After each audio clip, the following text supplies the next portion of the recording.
when it comes to the three elite NFC teams, San Francisco, Dallas, and Philly, where does Dak fall in line with those three quarterbacks? Like, who do you because they're all going to be in the playoffs, we think, and they're probably going to be the 1, 2, 3 seeds. My options again. Brock Purdy, Jalen Hurts, and Dak Prescott. Who do you trust? Like today, it's week 1. Today in the playoffs to get it done. I honestly think I would go 1, Jalen, 2, Purdy, 2, Brock, 3, Dak Prescott. When it comes to I need you to go make the play, the difference between us beating San Francisco after we give up 20 points or 17 points and not. And right now, and that'll be the storyline for the whole season until it happens, what guy do we trust the most to make that play in the biggest moment? It's Jalen Hurts, Brock Purdy, and Dak. You know, one of the things that makes it very, very difficult for me talking about the Cowboys, number one, I'm always right. It's been 27 consecutive years. It's going on 28. Not only do I tell you that they're going to lose, I tell you when, and I tell you how. And the thing about it is that the only thing that has ever really depressed me is when they lose early.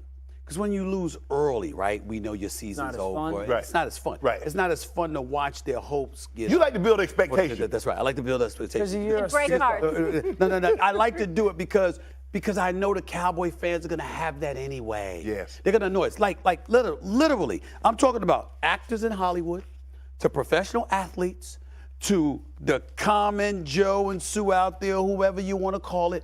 It's like literally, look at us, look at what we gonna do. This is what I'm telling you. This is the year. They didn't even wait until you actually played somebody instead of Barkley and a bag of chips. They didn't even wait. All of a sudden they're talking about this and they're acting like, no, that's a good win. The Giants will be a good but team let me this year. explain. So? They're acting. Yeah. Well, let me finish. They're acting like it's such a surprise. Look at what the Cowboys defense has done. Who didn't look at the Cowboys defense and know how lethal these brothers are? With Parsons, with Lawrence, with Diggs, and then you get Stephon Gilmore. The defense, there's nothing surprising about the defense. Stephen A., I'll push back on that. Hold on for 1 second. All I'm saying to you is this, my brother. All I'm saying is this. At the end of the day, I don't give a damn what you tell me about the Dallas Cowboys. If you omit one thing, everything else you say is irrelevant. It comes down to Dak. There is no escaping it. So all I'm saying to everybody is, I'm just waiting. I'm just waiting. That's all. You understand what I'm saying? Because that's all it requires. You say you got it pushback. will happen. I think the difference in Dallas's defense this year is there's really not a personal flaw. Like last year, we could go run the football right at Dallas, or we could throw opposite Trayvon. The addition of Steph and the addition of Mozzie Smith, I do think elevates this defense. And I only think there's 2 offensive lines that I feel comfortable thinking they can handle them. And it's Detroit and it's Green Bay. And You don't like the 49ers? I don't think their offensive line can handle them. I think Kyle Shanahan and the way that they kind of scheme things up, attack man coverage gives them a chance, absolutely. But when it comes to, because I think like to really handle, and you played against some elite edge guys.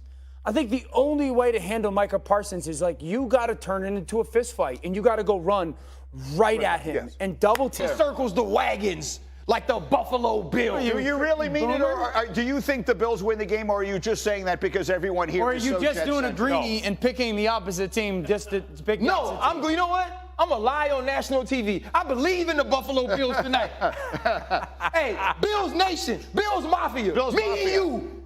It's me and you. But here, all serious, the Bills have owned that division for a long time. And there's a lot of people out there that want to shut the Jets up, just as they were when this guy was the coach, right? They wanted to shut you up, and they're coming in there to try and do that tonight. They're coming in here to get a butt kicking. That's what's going to happen. This team, I'm telling you, the Jets have been laying in the weeds for this one. Let's get it on. That's why they've been laying in the weeds. You know why I don't believe Rex? Yeah. Because he's not half the man he used to be. That he is not. The man has lost 50 pounds going back to last year. I think the day matters. Absolutely. About 100 back in those days. I think the day matters. Okay, let's make one very quick and serious point. Yeah. That coaching on 9/11, and as I say every single year, those of you who are living with holes in your lives that'll never be filled, our show is for you today, and we're all thinking about you.